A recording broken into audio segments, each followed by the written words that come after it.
여러분 반갑습니다. 말씀의 빛 성경 강의 시간입니다. 여러분 철학자 칸트를 아십니까? 이 철학사에서 이 칸트는 정말 대단한 어떤 철학사의 획을 그은 사람이다라고 볼 수 있습니다. 그 시대에 여러분 영국의 경험론과 대륙의 이 합리론이 서로 쌍벽을 이루면서 어떤 게 더 좋은가 이 자웅을 겨루었습니다. 영국의 경험론은 이제 과학적 어떤 과학주의로 발전해가는 기초가 되는데 그건 뭐냐면 인간이 어떤 검증해낸 것, 그러니까 오감을 통해서 뭔가 좀 확실하게 검증이 된 것만이 진리이고 사실로 받아들일 수 있다는 것이죠. 하지만 이제 대륙의 어떤 합리론은 어떤 이성주의죠. 그래서 경험하지 않은 것도 인간 내부에 이미 가지고 있는 이성적 판단력이 있다는 겁니다. 그래서 그것으로 진리를 만들어내고 또 세상을 창조해 나갈 수 있다 하는 것입니다. 이렇게 경험론과 이성주의, 합리론이 서로 싸우는데 그때 이것을 종합해낸 사람이 바로 이제 칸트이죠. 그래서 소위 칸트는 이제 관념론의 시조가 됩니다. 그래서 칸트는 책을 3권을 씁니다. 순수 이성 비판, 또 실천 이성 비판, 판단력 비판.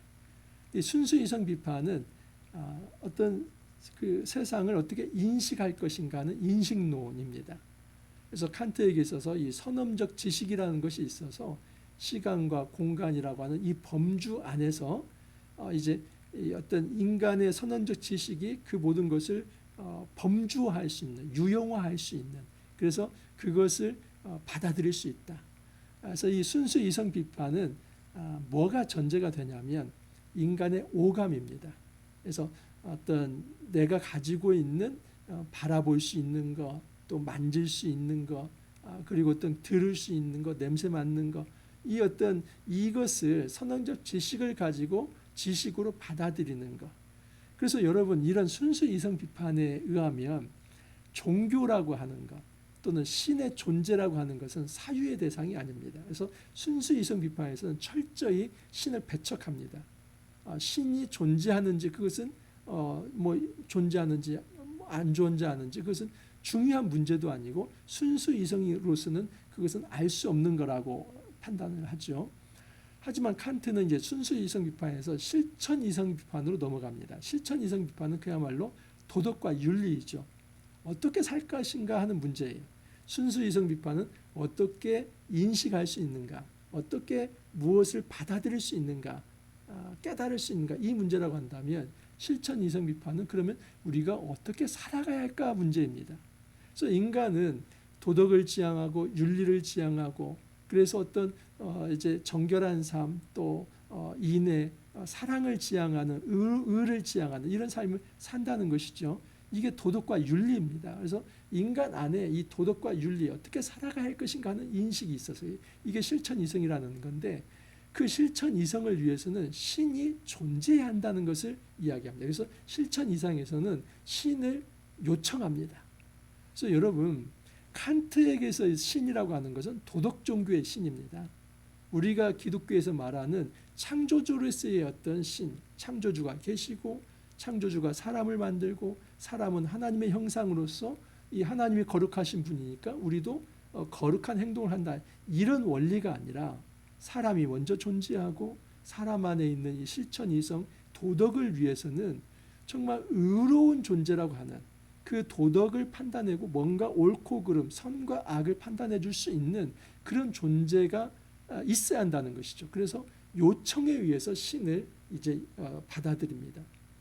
그리고 마지막에 이제 판단력 비판은 그야말로 미학이죠. 아름다움을 어떻게 인식할 수 있는가 하는 문제예요.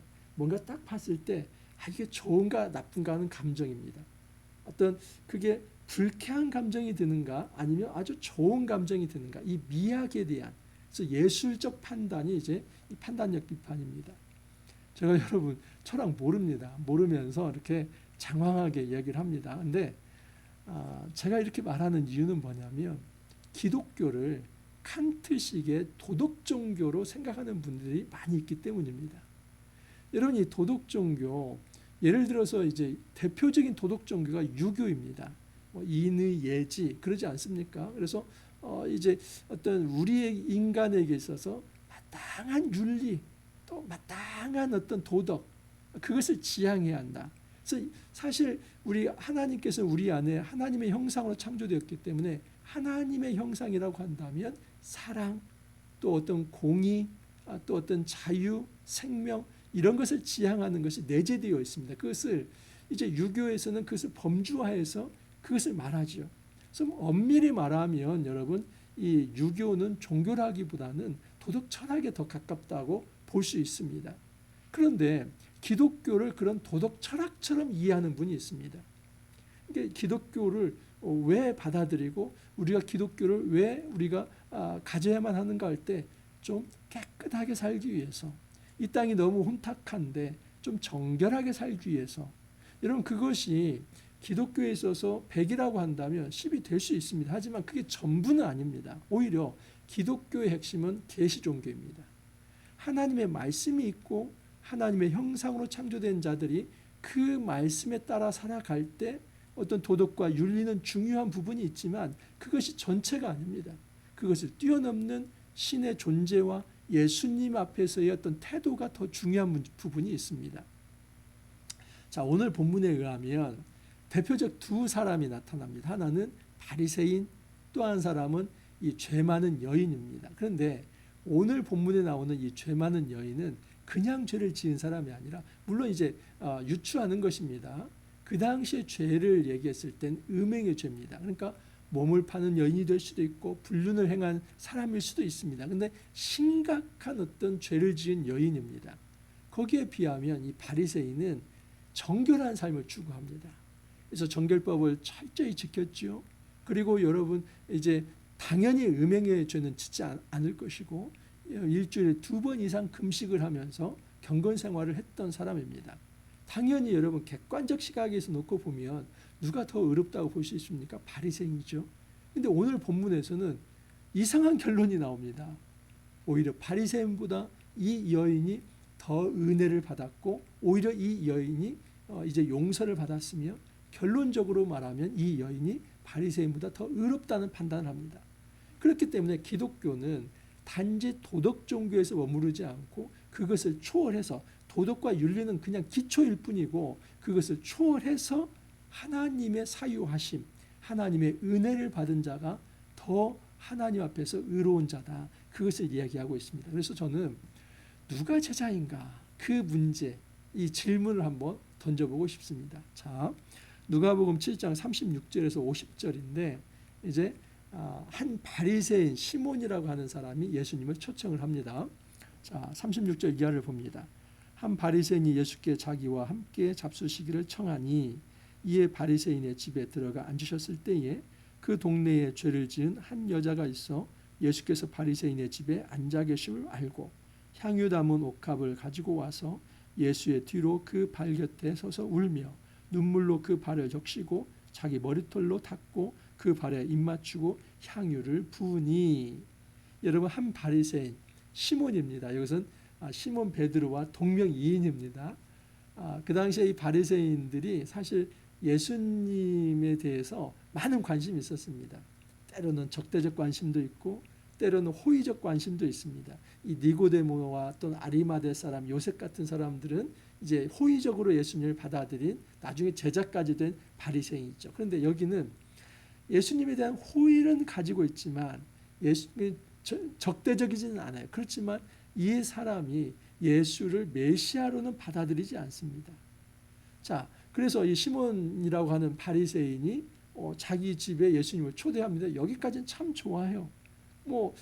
많은 바리새인들이 막 음모를 꾸미고 예수를 죽이려고 하고 이런 사람도 있었지만은 거기에 비하면 여기 시몬은 예수님을 초대한 사람이기 때문에 굉장히 여기까지는 칭찬해 줄만 합니다. 자, 그런데 그 집에 초대받지 않은 여인, 이 불청객이 예수님에게 나옵니다.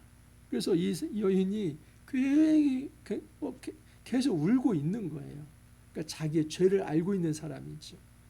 자기 같은 누추한 사람이 예수님을 만날 수도 없는데 그리고 초청한 것도 아닌데 불쑥 예수님께 나와서 앞에 서지도 못하고 뒤에 서서 또 정말 이 예수님과 함께 그 맞서지도 못하고 그냥 엎드려서 예수님 발 뒤에서 엎드려서 눈물을 흘립니다. 그래서 예수님의 발을 다 적십니다. 그리고 자기 머리털로 그 발을 이제 닦습니다. 그리고 향유를 예수님 발에 붓습니다. 자, 그것을 본 이 바리새인이 놀라 자빠지죠.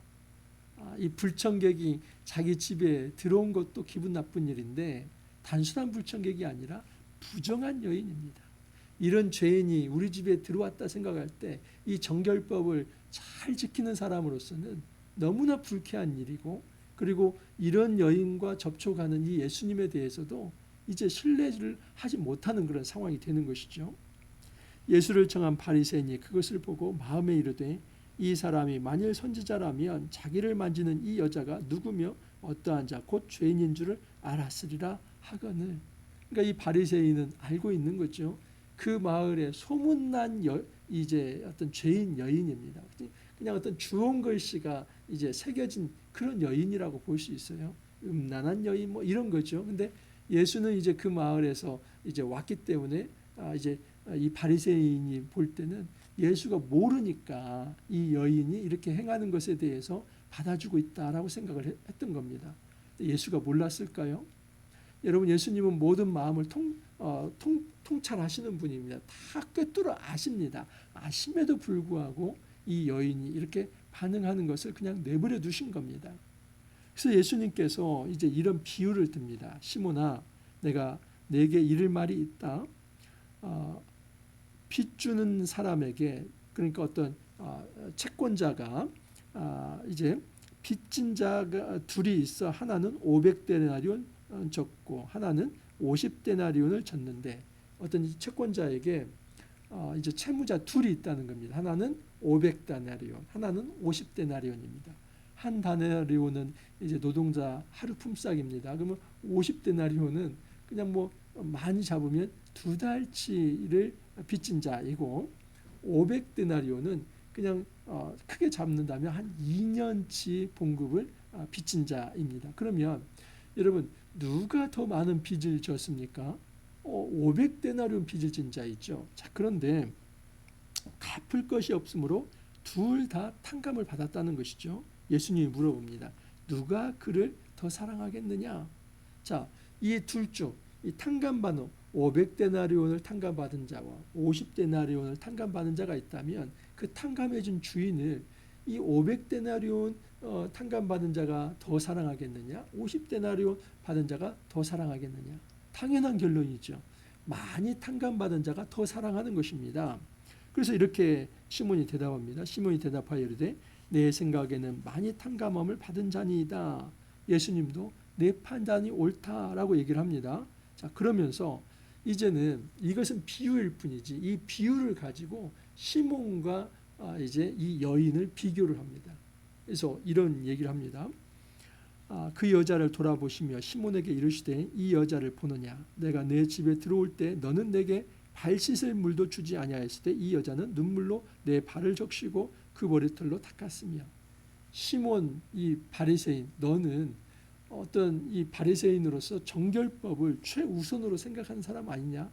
그런데 나를 손님으로 초청이 있는데도 가장 기본적인, 종들이 와서 발을 씻겨주는 그 어떤 가장 기본적인 이 정결 예식조차도 나에게 하지 않았다. 그러니까 바리새인이 예수님을 초청을 했지만 굉장히 하대했다는 것을 볼 수 있습니다. 예수님을 존중하면서 또 그를 어떤 주로 높이면서 그 앞에 엎드리는 자세가 아니라 그냥 굉장히 만만한 자세, 그리고 그냥 하대하는 자세. 내가 좀 당신 그냥 호의로 초청한 거야. 아주 내가 아주 아량을 베풀어서 초청한 거니까 와 그냥 앉아, 뭐 이런 정도입니다. 그러나 그 여인은 그렇지 않았죠. 이 예수님 앞에서 눈물을 흘리고 그 발을 그 눈물로 씻어줬습니다. 그래서 시몬 이 바리새인은 예수님의 발을 씻을 물도 주지 않았지만 이 여인은 자기 눈물로 예수님의 발을 씻어줬다. 이 비교를 합니다. 너는 내게 입맞추지 아니하였으되 그는 내가 들어올 때부터 내 발에 입맞추기를 그치지 아니하였으며. 그래서 이제 형제를 만날 때 이 유대인들은 입맞추는 것이 하나의 인사이죠. 그런데 이 시몬 이 바리새인은 예수님을 그렇게 인사도 제대로 하지 않은 것이죠. 최대한의 예의를 지키지도 않았습니다. 그래서 사람을 만났을 때 인격적으로 대우하지 않았습니다. 근데 이 여인은 계속해서 그 닦은 발을 입을 맞추고 있습니다. 그것은 어떤 이성으로서 입을 맞추는 것이 아니라 정말 어떤 이 하나님의 아들이 이 땅에 오심에 대해서 또 하늘로부터 오신 그 메시아에 대해서 자신은 너무나 누추한 존재인데 그 하나님 앞에 얼굴도 들 수 없는 존재로서 그 죄인이지만 그 이제 하나님의 아들이신 예수님을 사랑하는 마음으로 그렇게 발에 입을 맞추는 것입니다.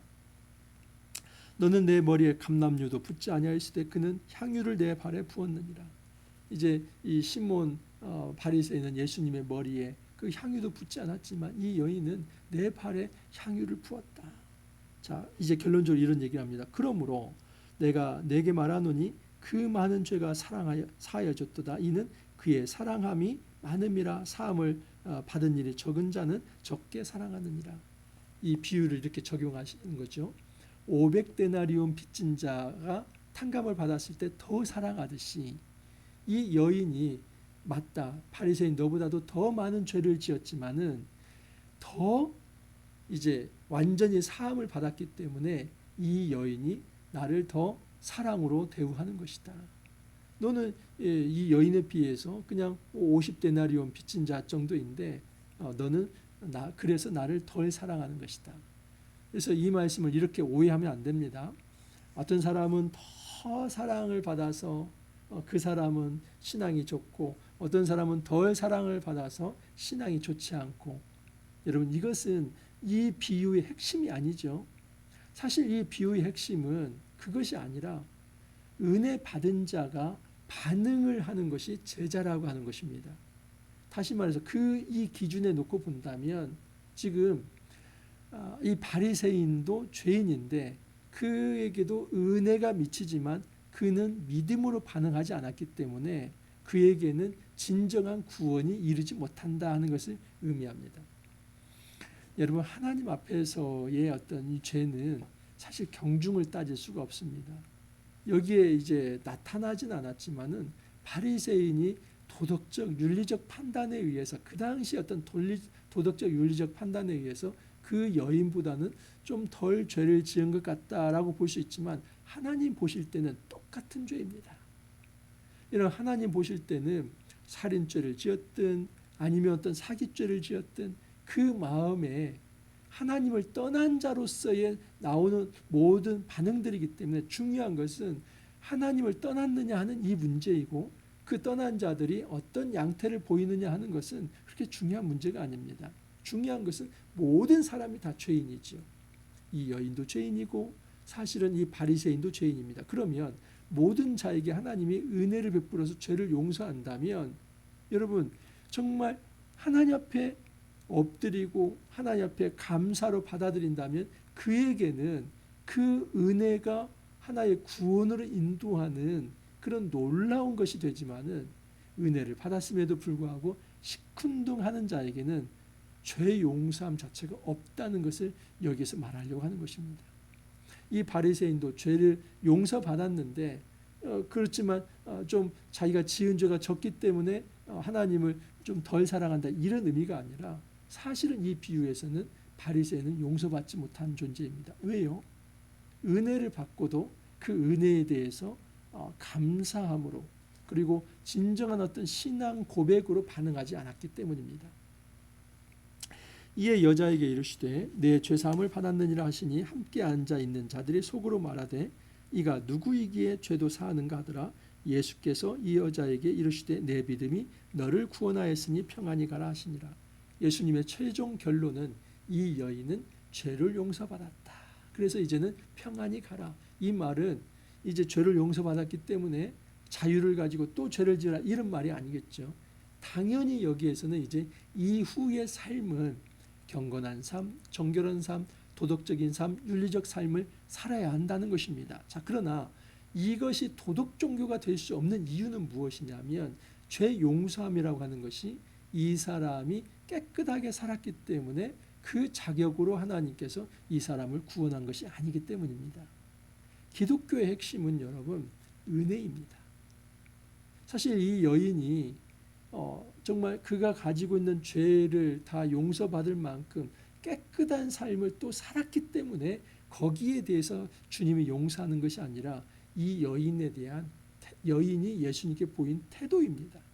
그것은 겸손함이고 자기 죄를 인정하는 자세이고 정말 그것에 대해서 탄식하고 어쩔 줄 모르면서 오직 주님만이 저를 새롭게 할 수 있다는 그 가난한 믿음이 이 가난한 심령이 이 여인에게 있었기 때문에 그를 용서하신 것입니다. 하지만 여러분 이 바리새인은 그런 어떤 가난한 심령이 없었던 것이죠.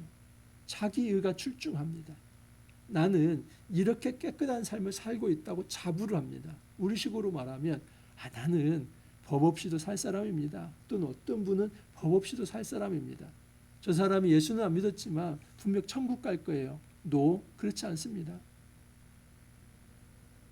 우리가 조금 더 이 세상 사람들이 보기에 정결하고 법 없이도 살 만큼 도덕적으로 윤리적으로 깨끗하게 살았다고 해서 그 사람이 천국 가는 거 아닙니다. 만약에 그런 생각을 가지고 있다면 그 사람은 바리새인과 다를 바가 하나도 없습니다. 바리새인은 도덕적으로 윤리적으로 정결한 삶을 추구했지만 그에게 있어서 문제는 뭐냐면 예수님 앞에 무릎 꿇는 겸손의 자세가 없었다는 것입니다. 진정한 죄는 하나님의 아들이 오셨음에도 불구하고 그를 알아보지 못한 게 죄이고 그 앞에 무릎 꿇지 않는 게 죄이고 그 앞에 경건하게 가난한 심령으로 엎드리지 않는 것이 죄입니다. 주님은 이것을 죄라고 말을 합니다. 바리새인이나 이 죄 많은 여인이나 똑같이 죄인입니다. 중요한 것은 이 여인은 예수님 앞에 엎드렸고 바리새인은 목을 꼿꼿하게 하며 교만하게 서 있습니다. 그렇기 때문에 이 바리새인은 불의한 존재가 되어서 구원받지 못하지만 이 여인은 죄를 용서받아서 이제는 의로운 존재가 됩니다. 누가 제자이고 누가 의로운 자입니까? 여인입니다. 이게 기독교의 핵심입니다. 기독교는 결코 여러분 도덕 종교가 아닙니다. 이 말은 제가 도덕과 윤리가 필요 없다는 얘기가 아닙니다. 절대 그 얘기가 아닙니다. 우리가 예수 잘 믿는 사람으로서 이 땅의 실정법도 잘 지켜야 하고 도덕과 윤리를 잘 지켜야 하며 그렇게 깨끗한 삶 살아가야만 합니다. 하지만 이렇게 좀 다른 사람보다 깨끗하게 살았다고 해서 그 사람이 하나님 자녀 되고 제자 되고 구원받는 것은 아니라고 하는 사실입니다. 결코 기독교는 도덕 종교가 아닙니다. 그러면 어떻게 우리가 하나님 제자 될 수 있는가? 믿음입니다. 믿음은 은혜에 반응하는 것입니다. 하나님 은혜가 임할 때에 납작 엎드려서 감사합니다. 저 같은 죄인을 구원해 주신 하나님 감사합니다. 그 하나님 앞에 엎드리면서 예수님을 마음에 영접하고 그 하나님을 왕으로 모시고 그 하나님만을 위해서 살아가겠다고 생각하는 이것이 바로 믿음입니다. 이 믿음으로 우리가 구원을 받는 것이지 도덕적인 윤리적인 깨끗한 행위로 구원받는 게 아닙니다. 행위는 결과이지 그것이 구원을 받기 위한 조건이 될 수는 없습니다. 우리의 어떤 행위가 아니라 철저히 하나님의 은혜로 구원을 받습니다. 이 여인이 그렇게 죄 용서를 받고 구원을 받은 것입니다. 여러분 우리가 교만한 바리새인이 되지 않기를 바랍니다. 정도 차이일 뿐 우리도 이 여인과 같은 심각한 죄인입니다. 주님을 떠났던 자입니다. 더 이상 교만하게 목을 꼿꼿이 하지 말고 납작 엎드리고 주님 저는 죄인입니다. 저를 용서해 주십시오. 그런 눈물을 흘리면서 우리 머리털로 예수님 발을 닦듯이 내가 가지고 있는 향유가 있다면 그 앞에 붓고 입을 맞추듯이 그렇게 심령이 가난한 자가 되어서 믿음으로 신앙 고백으로 주 앞에 나아가기를 간절히 소망합니다. 기도합니다. 주님 누가 제자인가 지금도 물어보십니다. 바리새인과 같이 도덕적 윤리적 정결은 추구하지만 정작 예수님 앞에서 교만한 자는 의로운 자가 될 수 없다는 것을 말씀하여 주셨습니다. 때로는 이 여인, 죄 많은 여인처럼 심각한 죄가 있고 우리 스스로는 깨끗하게 알 수 없을 만큼의 심각한 죄가 있지만 예수님 앞에 엎드릴 때에 죄 용서함을 받고 의롭다 칭함을 받을 수 있다는 것을 또한 알게 되었습니다. 우리가 이 여인처럼 죄가 많았지만 이제는 예수 그리스도의 그 거룩의 능력을 힘입어서 십자가와 부활의 능력을 힘입어서 이제 하늘 백성 되었습니다. 이 땅에서 예수님을 믿는 자로서 거룩을 추구할 수 있게 해주시고 의로운 삶 살아갈 수 있게 해주시고 이 세상의 어떤 도덕 정교 이상으로 더 깨끗한 삶 추구할 수 있도록 은혜 더하여 주옵소서. 주님 감사하고 예수님 이름으로 기도합니다. 아멘. 또 한 주가 훌쩍 지나갔죠. 여러분 축복해 주십시오. 제 딸이 내일 토요일 날 3월 1일 날 결혼합니다. 벌써 그렇게 되었습니다. 그래서 이제 토요일 날 복된 결혼 예식이 되도록 꼭 기도해 주십시오. 저는 이제 주일 그리고 월요일이 또 3.1절 대체 휴일입니다. 그래서 3월 3일까지 제가 좀 쉬고 3월 4일 이제 화요일 말씀으로 다시 찾아뵙도록 하겠습니다. 여러분 조금만 쉬었다가 다시 오겠습니다. 그래서 제가 쉬지만 이제 그 토요일, 주일, 월요일, 화요일 말씀 누가복음 8장입니다. 8장 굉장히 중요한 말씀입니다. 그 전체를 한번 또 요약을 해서 화요일 날 말씀을 드리도록 하겠습니다. 여러분 또 주말도 잘 보내시고 또 연휴도 잘 보내시고 화요일 3월 4일 날 다시 뵙도록 하겠습니다. 감사합니다.